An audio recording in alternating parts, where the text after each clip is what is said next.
All right. Hey everybody, how you doing? It's Gary. Hello. Hey, it's Gary Wise, Wise Leadership Solutions. I am live for the first time ever on my YouTube directly. Uh, what's cool about this is everybody or anybody can message me in the chat little thing here and I can respond to it, which I think is pretty cool. That's not something I've ever done before. So if anybody that follows me or wants to follow me or wants has any questions or has any ideas of things they want me to talk about, that'd be dope. Hit me up. But then I do have something that I do want to talk about today, which is why I went live, and that's going to be my book. So if you did not know, I actually took the time this year and I wrote a book. So hey, this is it. You know, um, I never thought I'd be the person that would write a book. And this year, I wrote a couple of different things. I wrote three digital books that are online. They're leadership type books, right? Focused on chess versus checkers analogies and different ways to approach leadership via the game of chess, right? But this book, I wrote this book, Own Your Journey. It's for teens, Leadership for a Focused Future. I wrote this because every year, as I get to the end of the school year, I get somber because there's kids that'll be in my class that will not come back the next year. They will either age out of the program, the ROTC program. So I'm a teacher, so I do ROTC in my high school. I'm retired military, and so I'll have kids that are uh, they'll satisfy their credits for the program and not want to do all 4 years. So they'll be leaving. I'll have kids that are graduating and they're going to be moving on with the rest of their life. And so I have them. And then I have kids that maybe will not be coming back because maybe they're just not a good fit for the program. But I'm always very nostalgic. I'm always very somber at the end of the year because I want to make sure that I'm getting across some of these very important lessons to these kids because it's the beginning of their life. They're young, they're in high school, and they've got so many opportunities in front of them. And some of them maybe have not heard some of the ideas that I'm giving to them. And throughout my life, I did 25 years in the military. Uh, I've been teaching high school for 3 years after my retirement. Uh, I'm a guy that dropped out of high school when he was 15.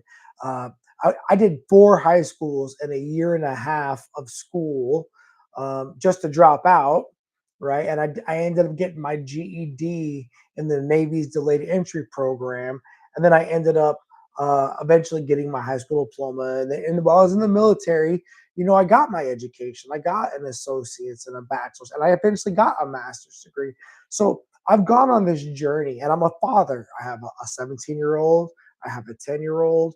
So I have just a lot of concern for people that possibly have not yet heard certain things that I know are beneficial that would have been beneficial for me and that have benefited the people that I've worked with in my adult life.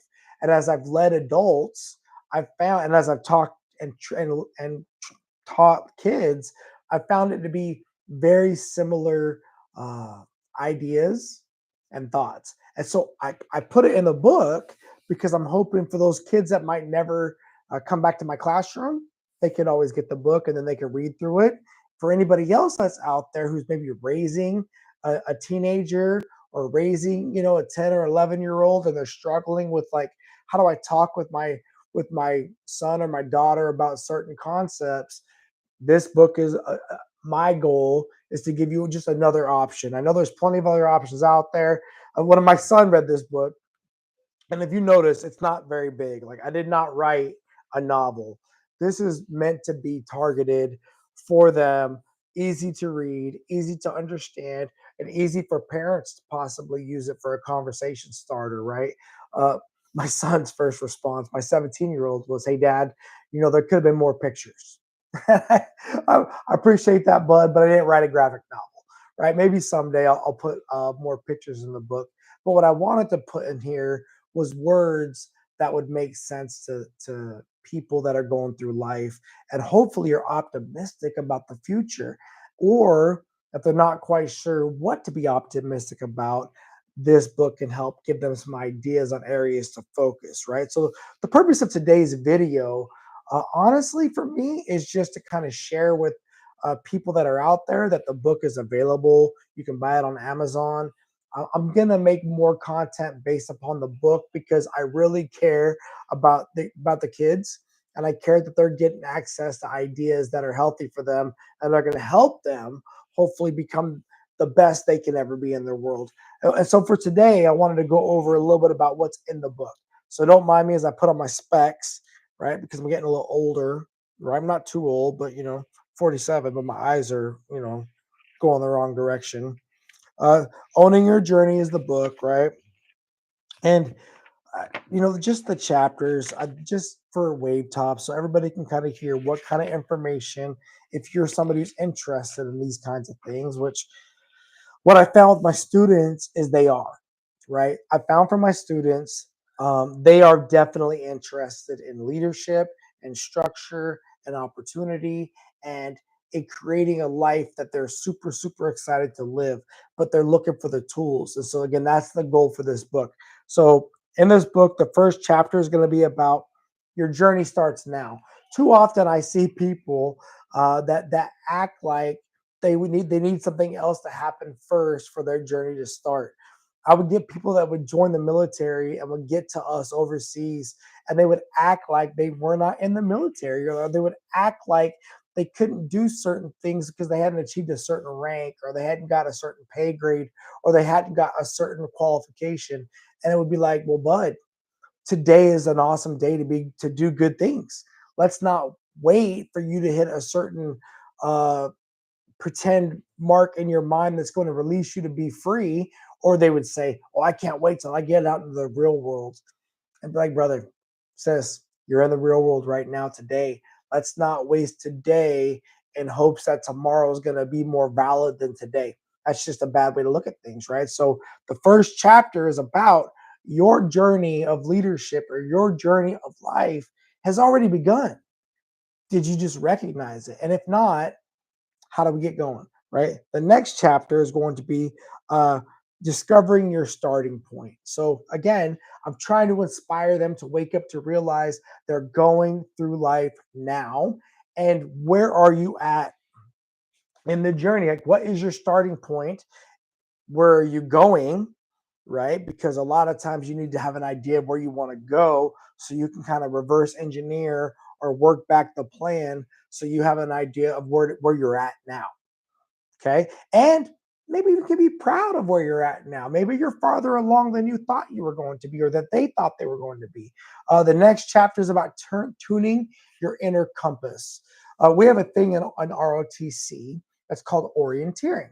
And this is where we give the kids compasses and maps, and they've got to race each other in these big competitions to hit the checks in the blocks, the little checks all over the map, and it's timed.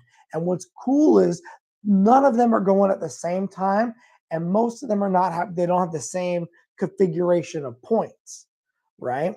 So they're all following somebody else does you no good, theoretically, right? You could follow them, but you might be following them to the point that's not good for you. Let that be a life lesson for you, right? You got to pick the right person, or better yet, learn to use the tools that you have. Learn to use that compass, learn to use that map to best figure out the points where you need to go to based upon the plan that you put together, and then get to work. It's great, right? And so that next chapter is about tuning in their inner compass. What is their north? What is their south, east, west? What are the things that they can rely upon to give them the best input or advice or guidance? And I would like to think it's going to start with mom, dad, aunts, uncles, grandma, grandpa, teachers, stuff like that. Uh, the next chapter is about what are their non-negotiables? What should be their lines in the sand? What are the boundaries that they should protect and that they should hold sacred, that they should really value, and that they should not just let people cross, right? Like for me, one of my lines in the sand is that I don't like people to talk bad about my family or my community, right? So if you're going to be that person that's talking negative about those things, then we're probably going to have a conversation or an adjustment, because that's one of mine. Another thing for me is I don't like people that tell things that aren't true. Don't lie. It's simple, it's plain. If you're going to be a liar, then I can't trust you. And if I can't trust you, why should I spend my time with you when we only get so much time in this life and tomorrow is not guaranteed? Right? So when someone shows you that unfortunately they're not going to tell the truth, they have got to rehabilitate that, but maybe not on your time, right? But what are your lines in the sand? I give that question to the reader, and I ask them, what is their non-negotiables? If you don't know what your non-negotiables are, then unfortunately you're probably being taken advantage of, and you should look at that, right? Next chapter is about how to make yourself heard, how to best ensure you're getting your message out to the world in a way that you want them to receive it, that's hopefully comprehending what you're trying to say and not misunderstanding you. And then the very second part of that chapter is then, and how in return do I listen to others? It's huge. Communication is life, and life is communication. And unfortunately, our people are struggling in communicating. They struggle in face-to-face communication. They struggle with reading text and doing decent communication via letters, words, writing, calling. There's just communication is a tough thing in 2025. And so there's a chapter that's about how do you ensure you're being heard, and then how do you ensure that you're also listening to receive the send back, right? In the military, we would always do repeat backs. We would ensure that you understood the message because you would have to repeat it back to me, especially if it was a very important message. Now, we can't always do that in life, but what I my goal for them in that chapter is to have them understand how important it is to communicate, and healthy communication, which is critical. Okay. Next chapter is going to be empathy. How can you best leverage empathy to connect and collaborate with other people? Because it's hard to work with groups of people, and you want to learn how to connect with them without getting sucked into the vortex of all the emotions. So empathy is a superpower. You can realize what they're going through. You can connect with the time that you felt similar, or that you know somebody who felt similar, and you can recognize what they're going through, and then you can communicate with them and say, hey, I hear you, I appreciate what you're going through. What can I best do to support you, and how can we best move through this challenge? And that's one of the most important things that leaders can do, is they can leverage empathy, or you can allow somebody to be there for you via empathy, right? Because some people don't want sympathy, but we're not meant to go through this life alone. So let help come, accept the help, work with it, right? All right. Uh, the next chapter, this was for my students for sure. It says team up, making group work not suck, right? Or make it be more fun. Group work is one of the things that none of my students like to do. It was the same way in the military. People liked having solo jobs or really small teams because they didn't like being responsible for multiple other people that maybe don't have the same level of initiative or inspiration or motivation or whatever it is. But you have got to learn how to work with different kinds of people, right? You just got to. And so learning how to connect and collaborate using communication, using empathy, using your own personal gifts that God has given to you will make your life better, will make things a whole lot more fun, and will help you to build trust, faith, and willingness of other people to want to then risk on you. Because what if they don't know you? They don't want to depend on you either. Guess what? This is how you build that, by doing things with other people, right? So I wrote a chapter about that. Wrote a chapter about the roadmap for success. Now, and how to get to results. Here's the thing: what I think is success and what you think is success are probably different, right? And that's great, right? We all have different definitions of certain things and in particular success. But what matters is that you know what you think success will be in your experience, and then what are you doing about it? Okay. Now, if you're in the classroom environment, success is dictated by the teacher. Okay. If you're in my classroom, I get to determine how success is going to be, but you get to determine how you meet me there. You get to determine how you're going to work with me on the journey there. And oh, by the way, I want you to be successful. Do you want to be successful? And do you recognize my definition of success? Oh, by the way, you have not learned yet how to create your own definition of success unless you're out of my classroom or you're above my level.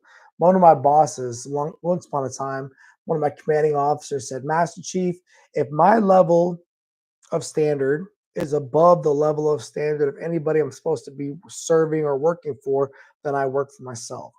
So if my level of success for you is for you to do 30 things a day, and your level of success is to do 50 a day, you don't need me. You are way exceeding my expectations, which is an awesome thing.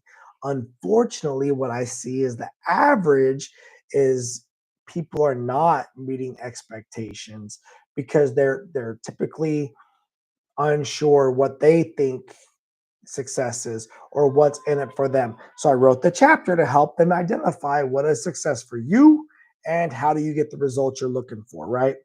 Next chapter is how do I go from problem to solution?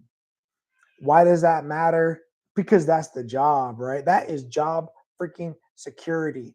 Whether you are a leader, whether you are a dad, whether you are a student, whether you're a brother or a sister, or anybody in this world who's looking to improve. Improvement typically comes through recognizing I've got a challenge and doing something about it.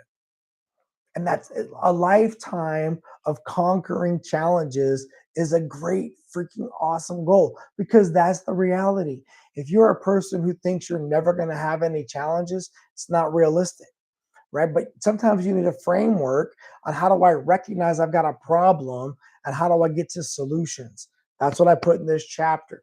Very simple, it's not complicated, and it's something that your teenager or that you could actually take action on, right? Next chapter, and then there's only two more chapters left in this book, and you'd be done.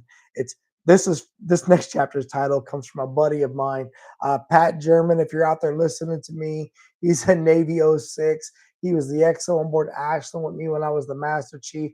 And that chapter is titled, When You Stay Ready, You Don't Have to Get Ready, right? When you stay ready, you don't have to get ready. And the idea there is that you want to be as prepared as possible for life, right? As prepared as possible for anything that can come your way, right? The last chapter is this is not the end. It's really just the beginning. So get your shoes on, lace them up, and get to work. God, I meet people that act like their lives are just over or that they're not going to have an opportunity to recover. And that's just not true, right? I'm 47 years old, and every day for me, I'm optimistic about the future, right? So for young people, I know that the future can seem like this big thing or it doesn't even seem real. My hope is for this book to hopefully give you an opportunity to kind of put it into a space where it makes sense, give you some tools for parents. If you're raising a teenager, if you're looking for conversation starters, here you go. And I appreciate you all. If you heard that door knocking, that was one of my children coming to find me. So I'm going to cut off of this video and go help him with this video game. I appreciate y'all. Thank you so much for watching this video, and I will see you later. Bye.